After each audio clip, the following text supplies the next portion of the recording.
Perkenalkan, nama saya Tulus Tabarat, MPM 190101028. Baiklah, saya sini akan memberikan penjelasan tentang pengertian membaca, jenis membaca, metode membaca, pendekatan membaca, dan strategi membaca. Yang pertama, pengertian membaca.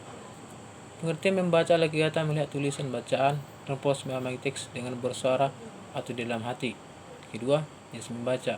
Jenis membaca dibagi atas 3. Yang pertama, membaca nyaring dan membaca dalam hati. Yang kedua, membaca ekstensif. Membaca ekstensif dibagi atas 3. Membaca survei, membaca sekilas, dan membaca dangkal. Yang ketiga, membaca intensif. Membaca intensif dibagi atas 6.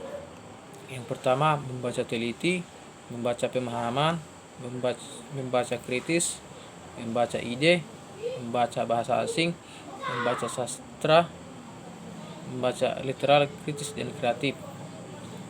Yang ketiga, metode membaca. Metode membaca dibagi atas 7. Yang pertama, metode abjad, metode eja, metode sukata, metode kata, metode kalimat, dan metode sas. Yang keempat, metode membaca terbagi atas 3, yaitu pendekatan konseptual, pendekatan empirikal, dan pendekatan eksperimental. Yang kelima, strategi membaca. Strategi membaca dibagi atas 3, yaitu membaca aktif. Membaca aktif dibagi atas 6.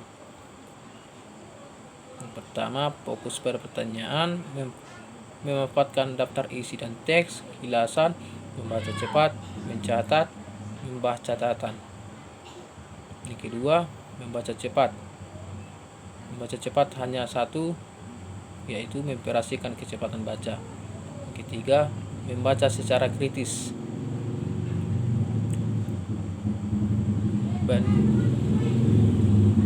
Ini dibagi atas 4. Yang pertama, bandingkan fakta dengan interpretasi penulis.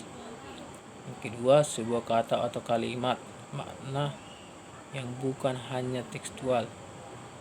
Yang ketiga, tujuan critical reading. Terima kasih.